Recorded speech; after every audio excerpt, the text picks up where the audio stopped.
Olá, eu sou Daniel Hella, representante da Abicef aqui no Brasil e estou aqui no Instituto de Pesquisas Tecnológicas de São Paulo para conversar com o professor Antônio Fernando Berto sobre a importância dos retardantes de chama bromados e o impacto na segurança contra incêndio. O professor Antônio Fernando Berto é referência no Brasil quando o assunto é segurança contra incêndio. Engenheiro civil pela Universidade de São Paulo, mestre em arquitetura e urbanismo também pela USP, pesquisador e chefe do Laboratório de Segurança ao Fogo e Explosões do IPT, docente do curso de mestrado profissional do IPT na disciplina Segurança contra Incêndio no Ambiente Construído, coordenador das comissões de estudos de reação ao fogo dos materiais e vedações corta-fogo do Comitê Brasileiro de Segurança contra Incêndio da Associação Brasileira de Normas Técnicas. Professor, muito prazer recebê-lo, na verdade ser recebido aqui pelo senhor no IPT para falarmos de um assunto tão importante que é a segurança contra incêndio. Professor Berto, o senhor é referência no Brasil quando o assunto é segurança contra incêndio.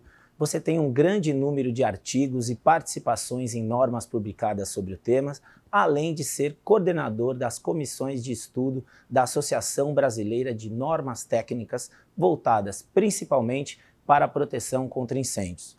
Conta um pouco mais para a gente da sua formação e o porquê você escolheu esse campo de pesquisa. Legal, obrigado, Daniel, pela oportunidade de estar conversando com você sobre uma questão que é tão cara para mim, que é a segurança contra incêndio. Eu comecei no IPT, é meu primeiro e único emprego. Eu me formei na USP em São Carlos, em Engenharia Civil, e na ocasião tinham acontecido grandes incêndios, né, em São Paulo.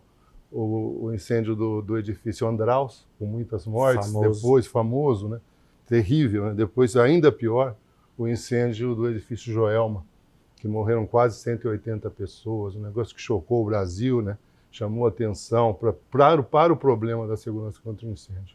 O IPT, na ocasião, se mobilizou no sentido de compor um laboratório para atuar na área. Surgiram as primeiras regulamentações na cidade de São Paulo e em outras cidades também, grandes cidades do Brasil, porque esse problema de grandes incêndios, na ocasião, por volta de 1970, início da década de 70, a gente está falando.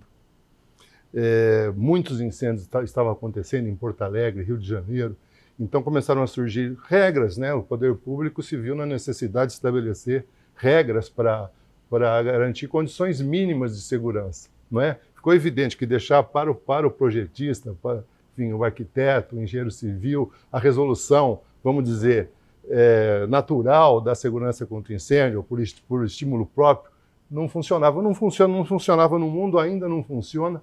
Segurança contra incêndio é objeto de regulamentação e fiscalização. E, então começaram a surgir as primeiras regras no Brasil, tardiamente em relação ao mundo, naturalmente, e o IPT se mobilizou, o governo do estado, no sentido de compor um laboratório. Eu estava na área, tá certo?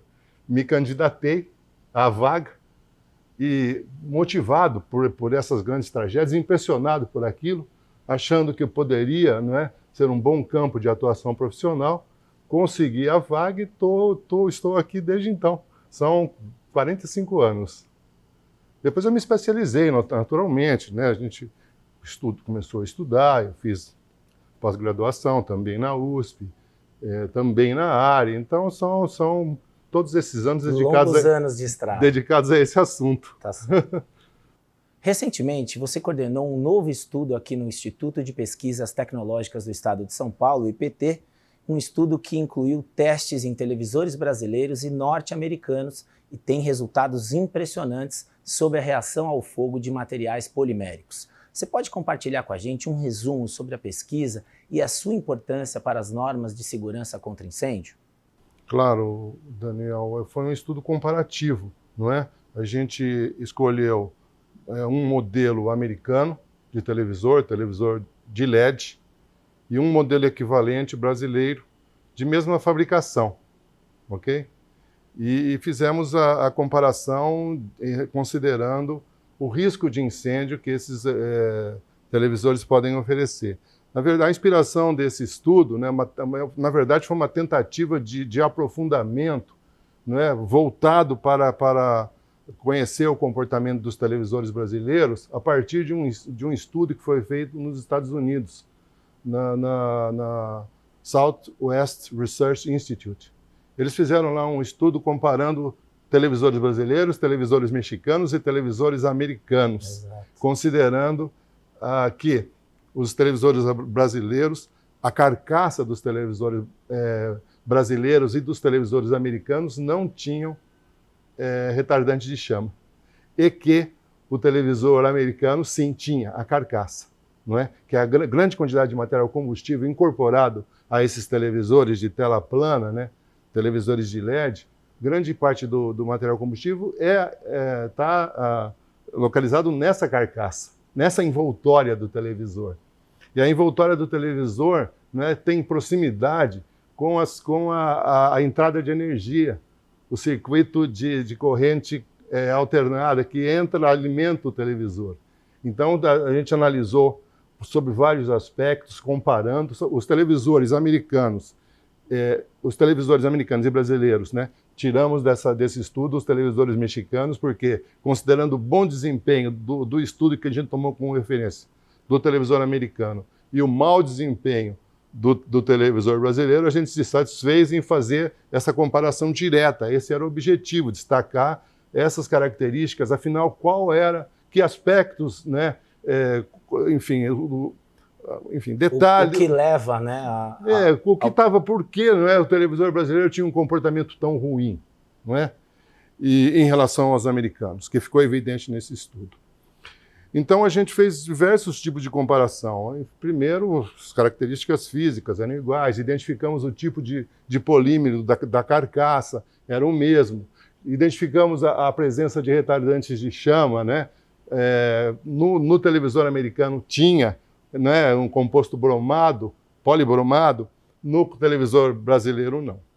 E aí fizemos ensaios de funcionamento, usando termovisores, avaliando as temperaturas de funcionamento, uma série de estudos, e chegamos, afinal, à carcaça, né, do televisor como um aspecto que poderia, como indicava o estudo americano, esse aspecto negativo. Fizemos vários ensaios de ignitabilidade e em todos, focados na carcaça, e em todos o comportamento do televisor, da carcaça do televisor brasileiro, a gente poderia considerar como péssimo, na categoria péssimo, e a carcaça do televisor brasileiro, do televisor americano, desculpe, o oposto, ótimo. Então, nos diversos ensaios, o televisor americano muito superior. Porque se aplicava diversos tipos de chama, diversos tipos de ensaio, todos os ensaios normalizados, tá? Não foram ensaios que a gente criou, foi ensaios da IEC, né? Específicos para eletroeletrônicos. Em todos os americanos, por mais rigorosos que fossem esses ensaios, a gente não conseguia, não ocorria na realidade, a ignição da carcaça. No televisor brasileiro, por sua vez, por mais brando que fosse a fonte, né, de ignição, a chama, ou o fio quente, ou a chama-agulha, de diversas modalidades de ensaio, todos normalizados, como eu disse, por mais brando que fosse, a carcaça se ignizava, não só se ignizava, mantinha a combustão, mostrando que poderia ter, afinal, a partir de qualquer acidente, não é? Uma falha de um componente elétrico, uma vela nas proximidades, um simples fósforo, a esse extremo a gente poderia imaginar que haveria a possibilidade de ignizar o televisor brasileiro e criar, a partir daí, uma fonte enfim, um foco de incêndio, né? Um princípio de incêndio. A gente, nesse estudo, eu não mencionei, a gente fez um levantamento na internet de ocorrências no Brasil em televisores equivalentes a esse. Fizemos um levantamento nos dados divulgados pelos corpos de bombeiros do Brasil inteiro, estado por estado. E por incrível que pareça, isso é interessante mencionar, nos dados que a gente buscou levantar no Corpo de Bombeiros, não tinha nenhuma informação a respeito desse problema. Não há preocupação em aprofundar a investigação causou, dos incêndios, né, da parte do Corpo de Bombeiros, né, evidenciar problemas que estão se repetindo no sentido de, enfim, dar subsídios para a sociedade, para a própria normalização, para os técnicos do setor, para o aprimoramento da regulamentação. Não há essa preocupação, infelizmente. Então não tivemos nada, não obtivemos nada ali. Fomos para a internet e aí sim identificamos várias situações, inclusive uma curiosidade, Daniel, o incêndio que aconteceu no Wilton Paz de Almeida, no centro de São Paulo, no Largo do Paissandu, lembra? Morreram muitas pessoas, sim. Foi um acidente terrível, né? Ocorreu a ruína do edifício. As reportagens dão conta de que o incêndio aconteceu em um televisor. Olha só. Começou em um televisor. Então é um risco importante, é um risco que merece atenção, e então a gente tratou de fazer isso com o apoio da ABChama, não é? A Associação Brasileira de Retardantes de Chama, do Brasil, e acho que tivemos sucesso nesse trabalho, evidenciamos questões importantes, e afinal acho que conseguimos indicar um caminho que a gente agora deve trilhar para tentar estabelecer no Brasil uma nova realidade para esses equipamentos. Sim, com normas, né, com retardantes de chama que realmente... Com exigências que os fabricantes devem cumprir. Na sua opinião, como especialista em segurança contra incêndio, quais as principais conclusões dessa pesquisa? Acho que a principal conclusão é que os televisores brasileiros, por não terem retardante de chama na carcaça, oferecem sério risco de se tornarem focos de incêndio, causarem incêndio nas mais diferentes ocupações, especialmente nas residências, não é? Então, que os televisores brasileiros, pela forma como são constituídos, por não incluírem, afinal, né, retardantes na formulação da carcaça, né, acabam tendo enfim, podendo oferecer risco, causar incêndios e, enfim, essa é a essência do trabalho. Naturalmente que o trabalho, sendo técnico, definiu, não é, critérios para que isso não seja controlado, critérios de desempenho que devem ser avaliados e orientando, né, os fabricantes desses equipamentos no Brasil para que tenham, né, desenvolvam produtos seguros. Essa é a ideia, então essa é a base do trabalho. O objetivo é isso, definir critérios para resolver esse problema que os televisores brasileiros oferecem, enfim, evidenciando que inclusive, não é, Daniel, que esse problema é perfeitamente solucionável. Sim. Quando se compara com o televisor americano. Claro. O televisor americano tem um comportamento exemplar. Sim. E é um grande risco, né? Porque tirando o celular, acho que o televisor é o equipamento que todo mundo tem, né? Depois do celular. Pois é, e fica ligado muito tempo, às vezes esquecido ligado, às vezes... Na tomada, sempre. Às vezes com velas nas proximidades, às vezes com outros equipamentos, o próprio celular ao lado do televisor, tantas situações que podem definir um princípio de incêndio envolvendo a carcaça e criando um foco de incêndio poderoso, porque a quantidade de material, um dos aspectos do trabalho foi medir a quantidade de energia liberada na queima do televisor brasileiro. Comparamos o brasileiro e o americano não queimou nas mesmas condições. Desenvolveu uma quantidade irrisória de calor. Já o brasileiro queimou com uma intensidade assustadora. Preciso rever, né? Essa é a conclusão, né? Com base nas descobertas que você acabou de descrever, professor, como você definiria o papel e a importância do uso de retardantes de chama bromados em produtos eletroeletrônicos? Olha, Daniel, os ensaios que são necessários para comprovar o bom desempenho dos televisores em relação ao risco de incêndio, eles simulam situações críticas que podem ocorrer e ocasionar o envolvimento do televisor, e a partir daí o surgimento de um foco de incêndio. Esses ensaios sendo críticos, quando você considera o material polimérico sem uma composição apropriada, dificilmente, né, composição apropriada, eu quero dizer a inclusão ou não não é, de compostos retardantes de chama. Você pode, não incluindo, você pode... O estudo deixou evidente. O televisor americano inclui retardante, teve um comportamento exemplar. O estudo, o televisor brasileiro não incluía retardante de chamas, teve um comportamento bem ruim, não é? Isso já, por si só, já demonstra, né, a necessidade de retardantes. No caso, o material polimérico da carcaça é um ABS, tratado com um composto polibromado, que teve enfim, resolveu, vamos dizer assim, o problema. Não tivemos, a partir de todos os ensaios críticos que a gente submeteu a essa carcaça, não é? Todos que têm o retardante de chama bromado conseguem segurar. Nesse caso em particular ficou evidente, o ABS, não é? Tratado com esse composto bromado, ele tem uma mudança fundamental em termos de desempenho, pensando na questão da ignitabilidade. Fica evidente que isso é essencial, que deveria ser considerado no Brasil e rapidamente e urgentemente, não é? A gente conviver com esse risco, não é, que os televisores brasileiros apresentam, não é? Não tem sentido. Se tem uma solução comprovadamente eficaz, não é?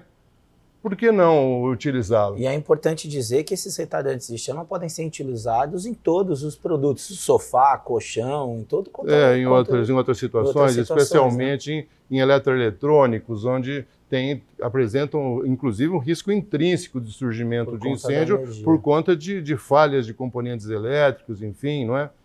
Enfim, então, acho que é super, super importante a gente pensar nisso, passar a trabalhar pensando nessa nova realidade, desenvolver esforços para que isso passe a ser aplicado, vamos dizer, mais comumente no Brasil.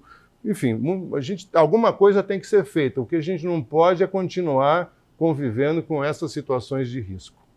Professor, o senhor está envolvido no desenvolvimento de programas de segurança contra incêndio e na análise e avaliação de materiais quanto à sua reação ao fogo.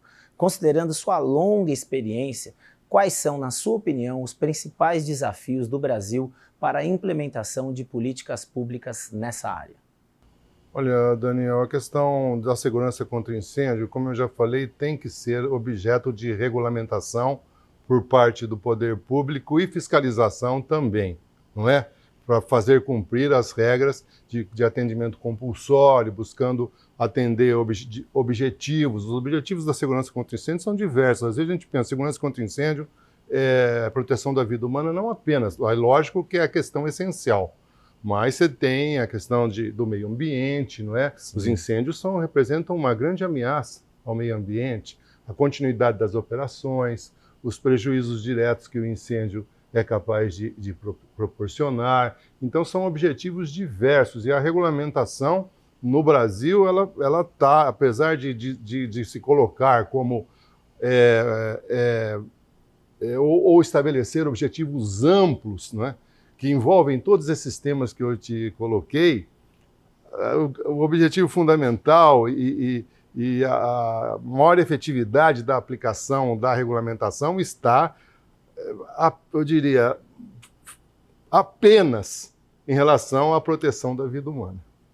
É lógico que quando você fala em reação ao fogo, é uma questão fundamental para a segurança contra incêndio, não é? Sim. E a regulamentação no Brasil já trata desse tema. Qual é o principal sentido de se controlar a reação ao fogo? Limitar a propagação que os materiais que fazem parte da edificação, ou materiais que fazem parte dos equipamentos, ou materiais que fazem parte do mobiliário. Evitar a contribuição desses materiais numa situação de princípio de incêndio para o rápido crescimento do incêndio. E só os retardantes de chama, bromados, que podem garantir isso. Os retardantes de chama, de modo geral, e não apenas, porque tem materiais que naturalmente têm características adequadas. Quando você pensa em materiais poliméricos associados a eletroeletrônicos, aí sim os retardantes são fundamentais. Em outras situações, não é? Existem os materiais incombustíveis que não contribuem, enfim, revestimentos, enfim, minerais que não contribuem, existem enfim, soluções que não requerem. Mas quando você pensa em materiais poliméricos, especialmente associados a eletroeletrônicos, é uma questão essencial. Então, reação ao fogo é um tema fundamental e não se associa apenas a eletroeletrônicos, não se associa apenas a mobiliário, está associada à edificação. E nesse ponto de vista, a regulamentação, e sob esse ponto de vista, a regulamentação trata a questão. Não trata a questão associada a mobiliário, não trata a questão associada a eletroeletrônico. E já tratando apenas da edificação, já a fiscalização, não é, tem grande dificuldade de garantir que as regras sejam cumpridas. É preciso o poder público intervir, né? Não tem jeito. O poder público trata, os corpos de bombeiros estaduais tratam de fazer isso. As regras, né, que compõem a regulamentação, as regulamentações no Brasil são estaduais, cada corpo de bombeiros tem a sua regulamentação.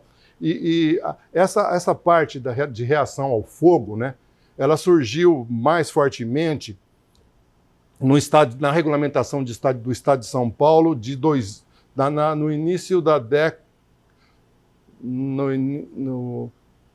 Na década de 90.